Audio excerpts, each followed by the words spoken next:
The medulla does. Okay, chapter 4, consciousness. What is consciousness? You've used it, yes? You've used the word conscious at least? What did you mean? Awake? Awareness? Alert? So other times when we have well, you can be unconscious, right? What about altered states of consciousness? So if consciousness is when we are aware of things going on around us, what is an altered state of consciousness? Yeah.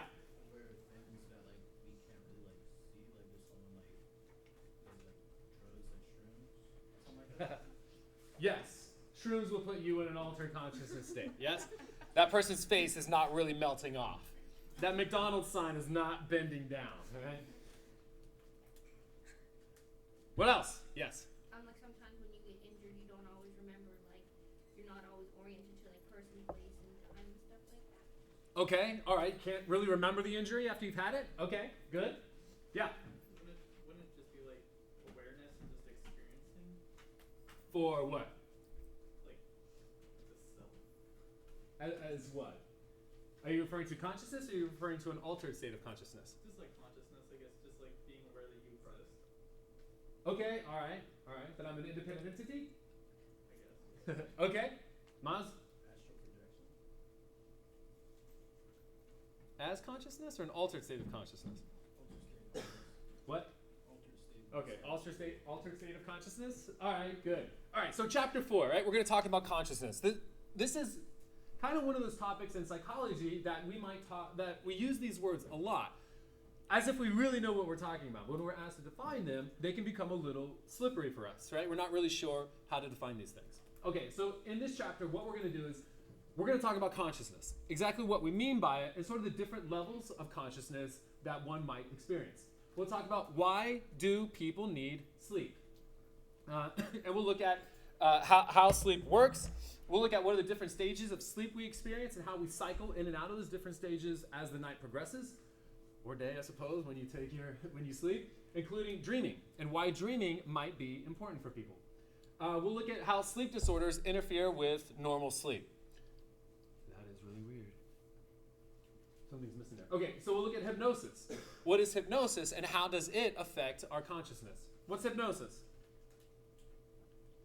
Has everybody ever been hypnotized? Yeah? What happened? You don't remember? What did people tell you you did? Tweet like a bird? Pretend to drive a race car? What? You were kind of asleep. Okay. And they made people do weird stuff. Okay. All right, hypnosis, right? Heightened state of suggestibility. We'll talk about that. We'll look at physical dependence and psychological dependence on for what it means to be physically dependent or psychologically dependent upon a drug.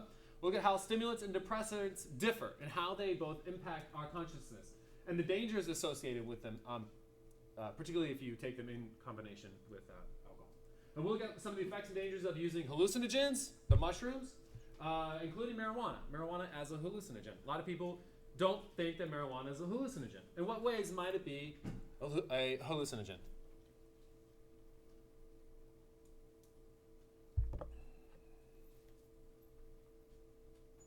What's time like for people who are stoned? Slow, right?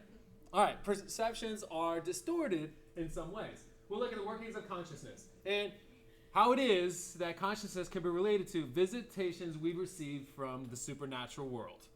Okay, so let's get into it, right? Consciousness.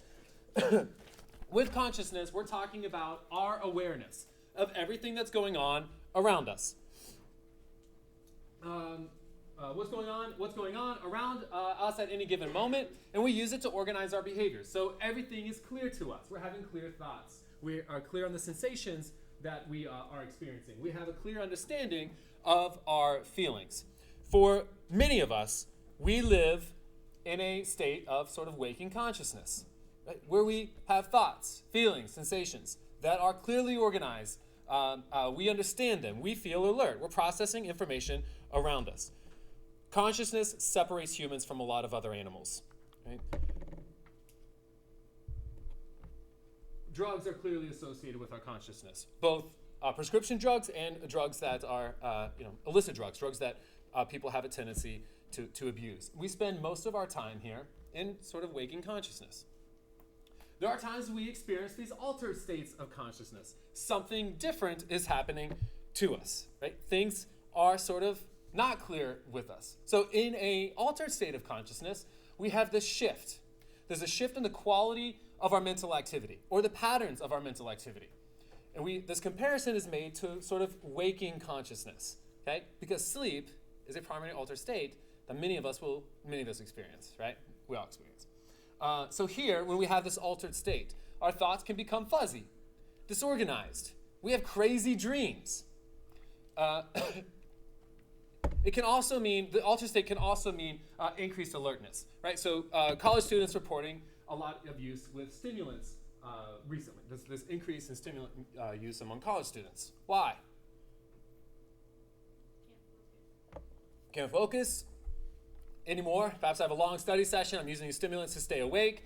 Increase my sort of awareness here. We can divide our consciousness. And the great example that's always used is driving, right? When we drive to work, we drive to school, we can't really remember the drive. You did it though, yes? At some point, things changed for you. What was it like when you first started driving? What? Exciting. Did you pay attention to every little thing? Yeah. How many of you learned how to drive a stick shift as your first car? Yeah? My dad had this old beat up truck that he made my brothers and I learn on. It was bad. It was really bad. You would go first, second, you had to fake to fourth, and then go into third gear, fake to fifth, go to fourth. Like it was bad, right? But my dad's rationalization was, if you can drive this, you can drive anything, right? So it's true. I can drive anything. All right. So the idea of divided consciousness, that there is some sort of separation that happens here, right? And for many people, it can have the same effect as driving under the influence of drugs or alcohol. Why do so many states ban the use of cell phones while driving? What are you doing? Not paying attention. You are?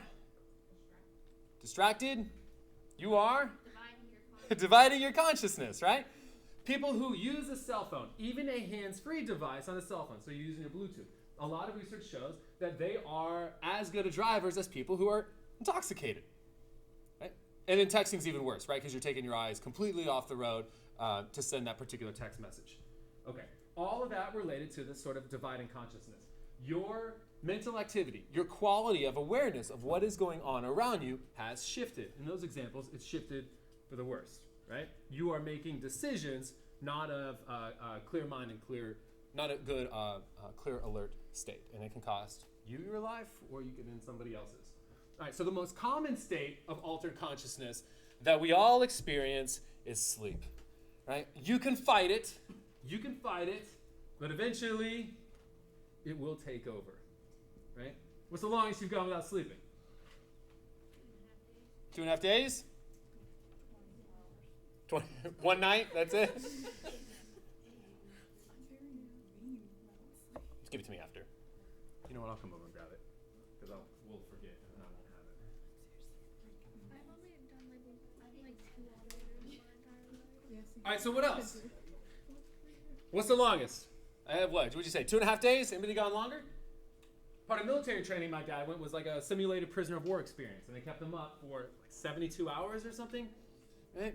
And put him in a box and all kinds of weird stuff. But to keep him awake, they had him sit on a stool that only had one leg in the middle, right? So you had to balance. As soon as you fell asleep, what happened? You hit the ground, right? So funny ways like that. My dad thought he was eating cookies at home with his mom by the end of it, right? Sleep will eventually take over for you. All right, so a lot of the things that we experience in life have this sort of normal rhythm to things. These sort of biological rhythms that are innate in human experiences. Menstrual cycle, right, is obviously on some type of cycle.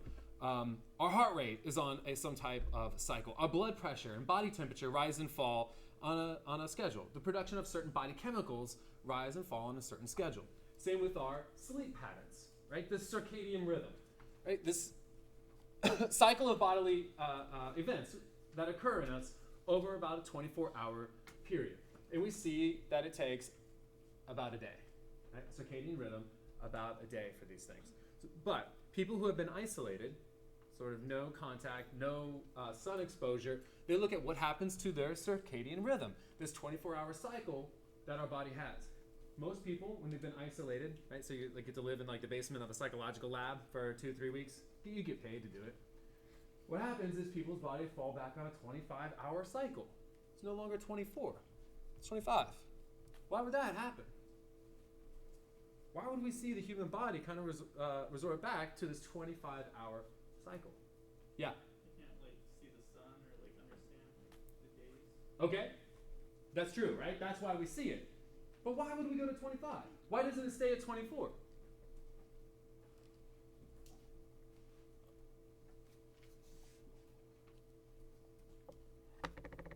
Anybody willing to guess why our bodies do this? All right, so the argument is for most of human evolution, a day's cycle took about 25 hours. That the world has sped up. Our evolution has not been as fast as this. So the transition we see falling back is probably the normal cycle that our bodies evolved to have, is this 25-hour cycle. But as things have sped up, the days have gotten slightly shorter to 24. But our body has figured out ways for us to adapt to this hour less every day. And it's what happens at night. We talked a bit about this. Hypothalamus, the tiny section of the brain, influences a lot of our glandular system. And in particular here, the suprachiasmatic nucleus, right? It's deep within the hypothalamus. It is our sort of internal clock. It's telling us when to wake up and when it is that we should be falling asleep, right? It all has to do with this release of melatonin. As the light coming into our eyes recedes, our body starts producing melatonin. It's what is making us sleepy. And as the sun is coming up, as more light is coming in, our body stops producing melatonin. Our body's telling us it's time to what? Wake up, right? It's time for us to wake up. Yeah. So when you're tired in the daytime, how does that work? Like, is melatonin just? Well, that could be because you didn't sleep enough. Your body needed more sleep, and you deprived it of really the sleep it needed the night before. Are you asking if it continues to produce melatonin? Well, yeah, like if it just like could randomly just make you tired, like people nap in the day or something. I'm just saying, like if it, I was just wondering if it did that. Yeah, you probably just didn't get enough sleep the night before. Yeah.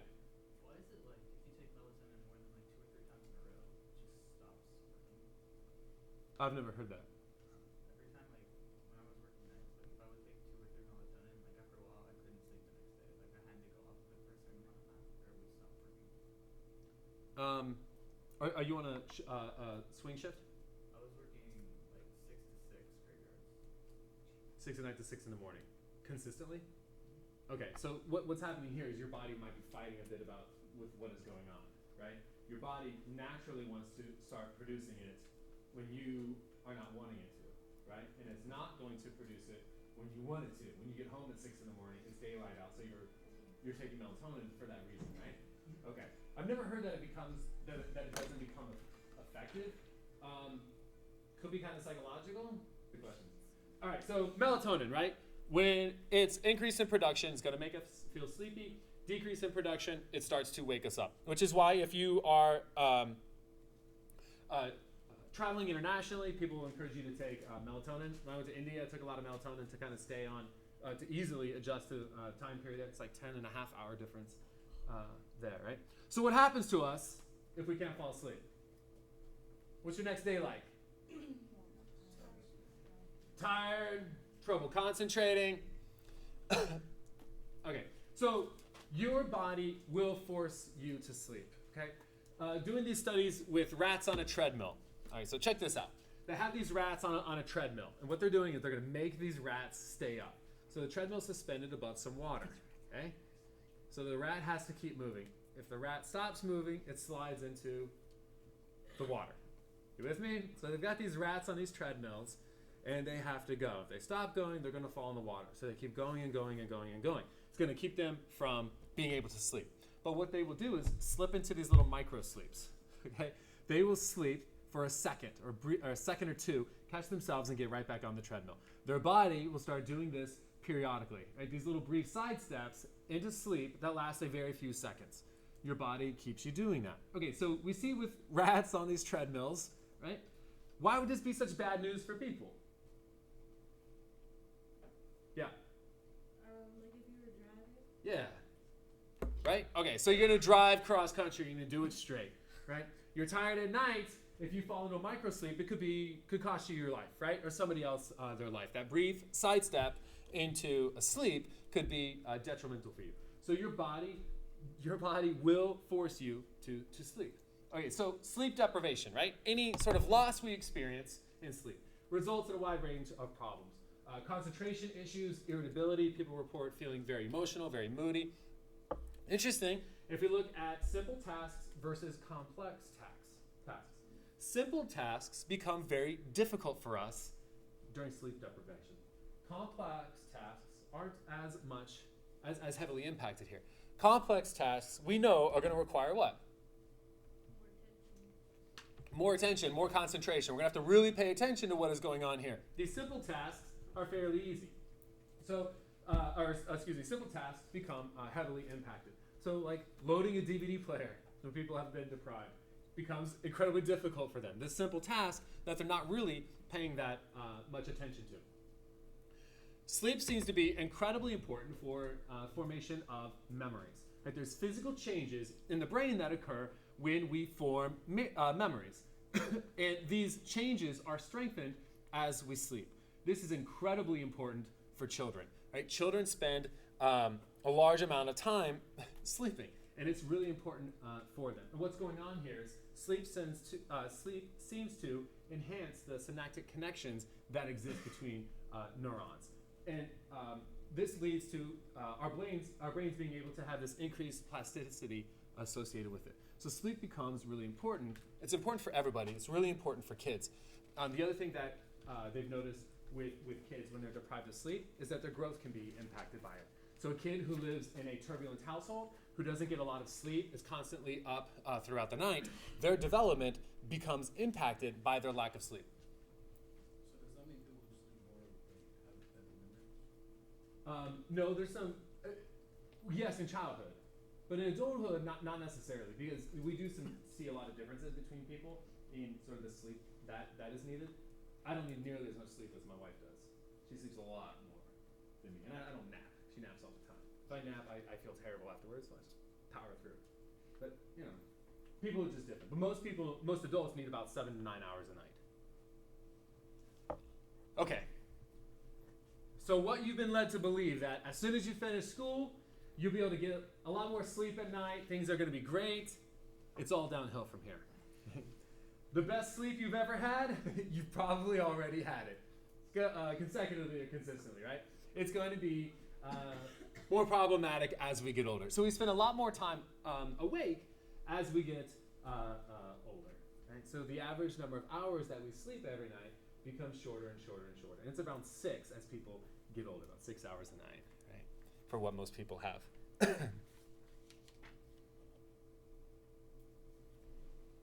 Okay. So why do we sleep? Why is it that people sleep? The adaptive theory is this idea that sleep developed in animals and in people as a way for us to avoid predators, right? As a way for us to be safe at night away from our predators. Many of these guys are active at night. So if we sort of take care to sleep in caves or something like this, we protect ourselves at night. We're less likely to come into contact between predators. So if you look at differences then between prey and predators, who would we assume is going to sleep a lot more?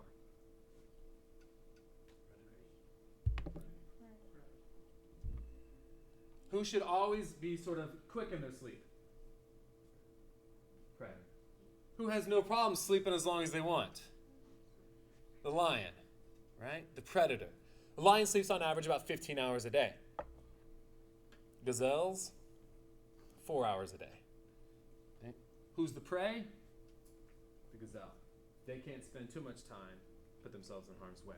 Right? So the idea of sleep is that it developed because we learned to isolate ourselves, to protect ourselves from predators, things that would eat us. So it's a pattern of evolution. The other idea is this restorative theory that we sleep, and while we are sleeping, it becomes really important for our physical health. Our body sort of replenishes itself while we sleep. So chemicals are replenished. Cellular damage that we experience becomes replenished while we sleep. So this idea, okay, so which theory is right becomes a little complicated to answer, okay? This theory explains why it is that people need sleep. Like the why, okay? The why. Because it sort of allows our bodies to repair itself from the damage that we've done to it throughout the day. The cellular damage is getting a lot of attention. If you look at the covers of green tea boxes, it'll say helps eliminate free radicals. Free radicals at the cellular level, they think that it sort of does this cellular damage. So it's supposed to be telling you that if you know that information, that this is going to help you, your cells, right? Okay, so this helps explain why it is that people sleep. Here, we're talking about when people sleep, right? So the necessity, or the adaptive theory, is all about when people sleep. Why is it that we sleep at night? According here, it protected us. Why do we do it? Right, is all about repairing our body from the damage that we've done throughout the day. All right, so what happens in our brains while we are asleep? Remember EEGs. What do EEGs do? We talked about this. We talked about different ways we can sort of like peek inside the brain and see what's going on. It does like a current kind of. Exactly what it's looking at, right? It's looking at the sort of activity that's occurring in the brain, right? So it gives us like these sorts of things. So EEGs help us see literally what is going on with a person, and the activity involvement in the brain. So when we're looking at when people are sleeping, we're looking at what is happening as people go through the different stages associated with sleep. Okay? What is the brainwave activity associated with very deep sleep? What's the brainwave activity that's associated as we are sort of falling asleep? That's sort of like stage one, very light sleeping that people experience versus that really deep sleep that people have. All right, alpha waves are the brainwave patterns that indicate relaxation or light sleep. Okay, things are sort of slowing down. Theta waves are brainwaves that indicate the early stages of sleep. Again, slowing down. And our delta waves are these very long, slow waves that we see from the activity of the brain that indicate that somebody's in a very deep stage of sleep.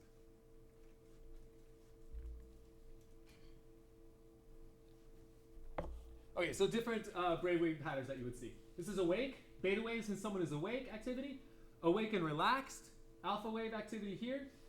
Stage one sleep, slowing down, these theta waves. In stage two, we see a lot of sleep spindle activity taking place. We'll talk about it in a second. Stages 3 and 4, this deep non-REM sleep. We'll talk about those too. And then the deep delta waves associated with non-REM sleep. Very, very deep sleep for people. Okay, two types of sleep. Rapid eye movement and non-rapid eye movement. What's happening to people here? They're dreaming, right? Have you ever slept next to somebody while they were experiencing REM? What are their eyes doing? Moving back and forth very quickly. Right? Stay up later than your the person you sleep next to so you can see it, because it's really weird. Okay? Their eyes are moving back and forth very quickly. If you were to wake somebody up at this moment, this person is typically going to be able to tell you that they were experiencing some type of dream. Right? So here, we can dream in all of them, but most commonly, this is where people are dreaming. And then the non-REM stages of sleep, or type of sleep, doesn't have that rapid eye movement. Right? So REM is characterized and named for this rapid eye movement. Non-REM sleep, we're not experiencing this. Okay, so stage one, as we start falling asleep.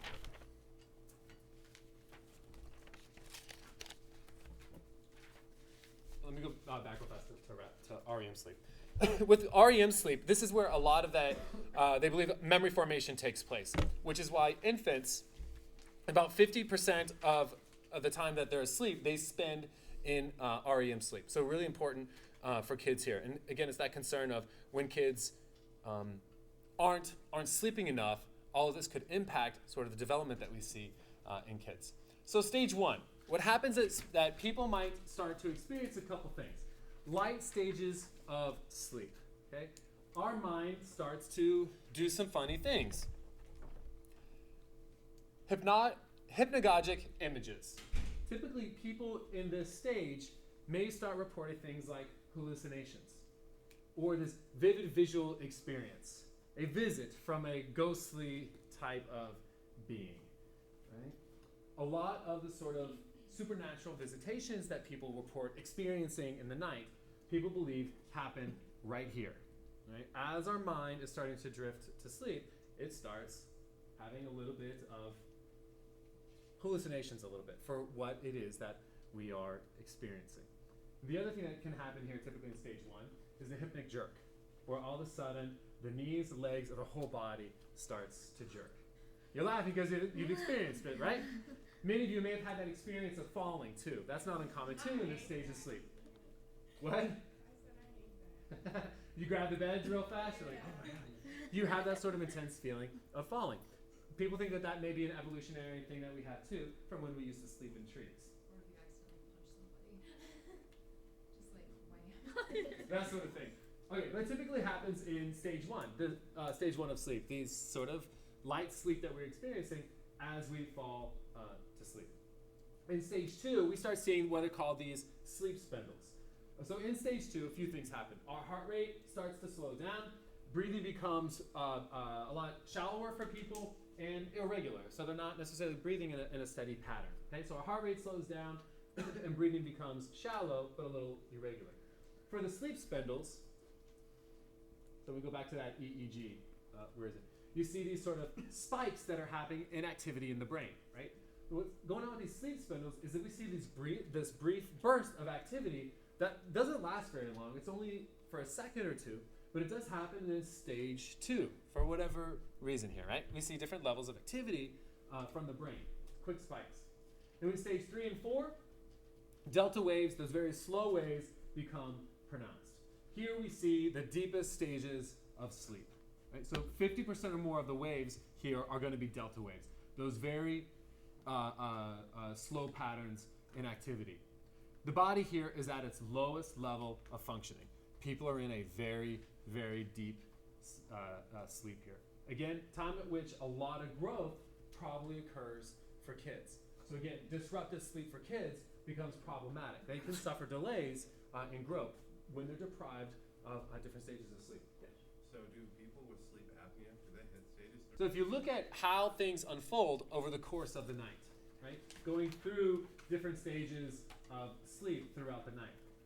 When we first fall asleep, we're going to experience the deeper levels of sleep. But those deeper levels become fewer and fewer as we move closer throughout the night, right? So this is like an 8-hour cycle for how people unfold. Typically, it takes about 90 minutes to get through one full cycle of one full sleep cycle. You with me? Okay, so fewer and fewer time we spend in deep sleep as the night progresses. So as we're getting closer towards when we wake up in the morning. Okay, so looking at what happens during REM, this rapid eye movement sleep. It's often referred to as paradoxical sleep. And the reason people call it paradoxical sleep, it's like a paradox, right? Is that if you look at the brain activity for what's going on while people are in REM sleep, there's a high level of brain activity here. It's very close to what you would see in brain activity for someone who's awake. Paradoxical, right? The brain looks like it's awake, but you are in fact sleeping. All right, if you wake somebody up in REM, again, they're almost always going to report that they're experiencing some type of dream here. We do dream in some other stages, but specifically in REM sleep, our dreams are going to be more vivid, they're going to be incredibly detailed, they tend to last longer, and they tend to be very bizarre. Yeah? Is that what people say that normally if you're like dreaming you're not sleeping? Because it's REM and not really sleep? People say you're dreaming, you're what? People normally say that if you dream you're not sleeping then? Is that because it's normally not REM? Not like You have to, okay, REM sleep is really important. You are still dreaming, right? Your body needs that type of activity. REM rebound, if you deprive yourself of REM sleep for an extended period of time, your body will make up for it. Your body will put you back into an extended time in REM sleep. So for those of you who have stayed up for a couple nights in a row, the dreams you had when you finally went to sleep were usually crazy, right? Because you're spending more time in that REM stage of sleep. What's the craziest dream you've ever had? You do in your REM stage of sleep. For most people, what happens in REM state is that your voluntary muscles sort of you experience paralysis. You can't move them, right? So when you're fighting Skeletor, or whoever the villain was in whatever kid show you watched as a kid. What? What? So when you're fighting him in your dream, you don't stand up and fight him in your dream. The problem, though, you're saying you're waking up but still experiencing paralysis, right? Okay. Not everyone experiences this. There are people who act out their dreams, right? So while they should be out and not moving and having this sort of rigidity where they don't move, they act them out. My dad does this. He does the weirdest stuff at night. The weirdest stuff, right? When my parents first got married, he shot out of bed and was like, Donna, woke my mom up. And she's like, what? He's like, do you see that Indian boy in the corner? We lived in, I wasn't born yet. They lived in Del Rio, Texas. She completely freaks out. He does the weirdest stuff. He went back to school to be a physician's assistant. My mom wakes up in the middle of the night and he's walking around the bedroom with his pillow like this. Now she's used to it. She's like, please go back to that. So he wakes up and he's walking around with a pillow. She's like, what are you doing? He's like, I've just sterilized these instruments. I don't want them. I've seen him wake up and he's like, like coughing. Like, what are you doing? He's like, I swallowed a chain. Weird stuff. Weird stuff. But he doesn't experience this sort of paralysis where you wouldn't have this acting out of the dreams that you're experiencing. Yeah. Did that have anything to do? So a lot of people report sleep disorders, right? People reporting experiencing things like nightmares. These intense bad dreams that occur during this REM sleep. REM behavior disorder is a fairly rare disorder where what we're talking about, the mechanism that's going to block the movement of our voluntary muscles doesn't work. It's not working. And it allows us to act out, to thrash around and act out what it is that we are experiencing. Right? So REM behavior disorder, we don't have that paralysis, so people get up and act out their dreams. Okay, sleepwalking, right? Somnambulist occurs during a very deep stage of sleep. Gets up, walks around, moves around, right? About 20% of people experience this. They appear to be wide awake. They are in very deep stage of sleep. Yeah. If you sleepwalk, you can't join the military. Yeah. Yeah.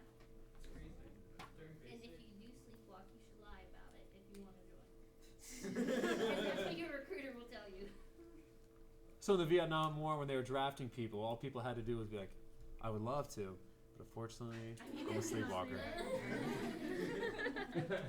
Okay.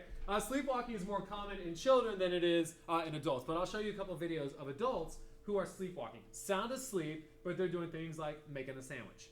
Right? Crazy stuff.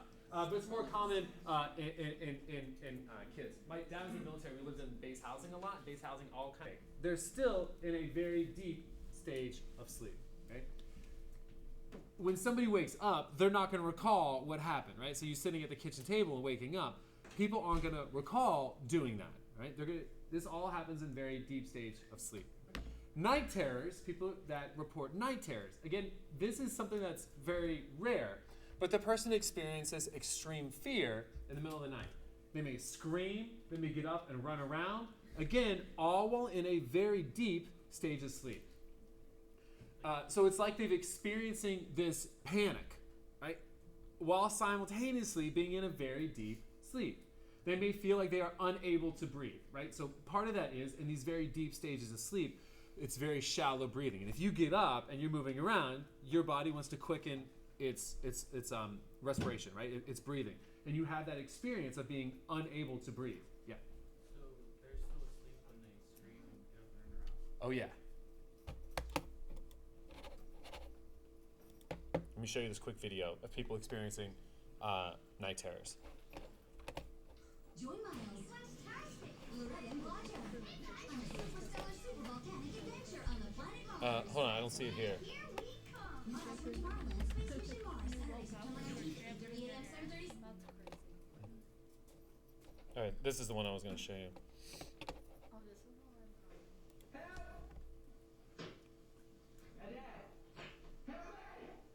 Parasomnia is not as unusual as we may think, and it can take many different forms. This young man suffers from what are called night terrors. These night terrors can produce disturbed and frightened behavior even under test conditions. More conventional sleepwalkers Strapped down? they carry out repetitively every day. This woman may look as though she is awake, It's making a but in sound. fact, she is sleepwalking. She has roused, gone into her kitchen, and raided her fridge like, why do I all in her have to play all sleep. this? This man acts out his dreams. One patient like him tied himself to the bedpost each night to prevent himself from attacking his wife. Evidence from a 1997 poll of over 4,000 people in Britain found that 2 in every 100 experienced some form of night violence. What we're doing here is really defining a third area of being. We're saying there's sleep, there's waking, and there's something that is in between that is not dreaming. You know, this is a state in which there is awake-looking behavior, but it's not fully awake. Oh, wait. No, don't do that. The mom night terror, right? No, don't do that.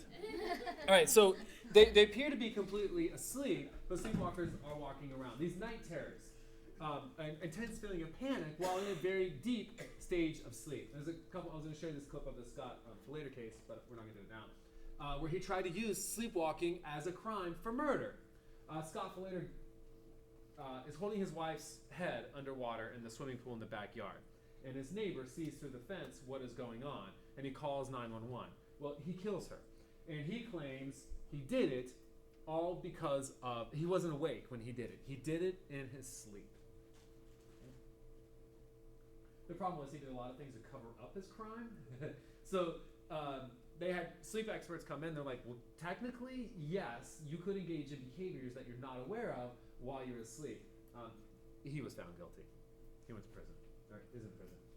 So you could use it. Problems people experience during sleep. Insomnia, right? Difficulty falling asleep. So, it is inability to get to sleep.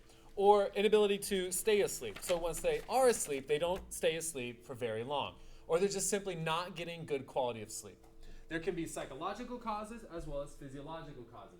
So the psychological causes, when we're worried about something, right? Maybe like a job interview or something like that, an exam the next day, we're worried about it. That can impact our ability to fall asleep. Trying too hard, right? We've looked at the clock and you're like, if I fall asleep now, I'm still going to get 5 hours. 5 hours is pretty good. It's not going to be that bad, right? Sleep. You can't do it. All right, so I fall asleep now, I'm going to get 3 hours of sleep. That's better than nothing. Hey, that's close to 2 whole cycles, right? That's not bad. You try so hard, it's actually keeping you awake. Or you're experiencing some type of anxiety about something, and it's impacting your ability to fall asleep. Physiological causes, drinking caffeine later in the day, right? Stimulant that's going to keep you awake. Indigestion, stomach problems are physiological causes that can keep people awake. When they lay flat, they're feeling very uncomfortable because of the indigestion. Normal aches and pains become problematic, impacting somebody's ability to fall asleep. So there are some guidelines when it comes to insomnia. Things that you should do.